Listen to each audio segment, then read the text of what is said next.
विषाक्त shop कामुड़े college छात्र मृत्यु। केन्दुझर जिला पाटना ब्लॉक तथा बड़पाटना पंचायत सान जामुपसी ग्राम में घटी दुखद घटना। सान जामुपसी ग्राम विक्रम मुंडा पुओ नरोत्तम मुंडा 17 वर्ष सप्तम श्रेणी पाठ पढ़ाई भौणी घर उदयपुर अंचल पिपिड़िया गाँव को जाइए। सेठारे नरोत्तम मुंडा 7 वर्ष धरी रही पाठ पढ़ुले।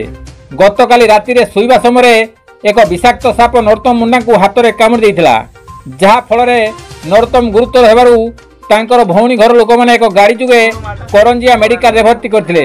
सेठारे नरोत्तम अधिक गुरुतर हेबारु डाक्तर तांकु केन्दुझर जिला मुख्य चिकित्सालय को स्थानांतरित करथिले। जिला मुख्यालय रे नरोत्तम मृत्यु घटी। आज नरोत्तम मुंडा मृत्यु खबर पाई घटनास्थल रे तुरुमुंगा पुलिस पहुंची मृतदेह को जबत करी शव व्यवस्थित कराइबा परे तांको परिवार को हस्तांतरित करिसेंती। नरोत्तम मुंडा मृत्यु खबर पाई सान जामुपसी ग्राम में शोकर छाया खेली जाइछि। कविंद्र राउत का रिपोर्ट, केडी न्यूज ओडिया।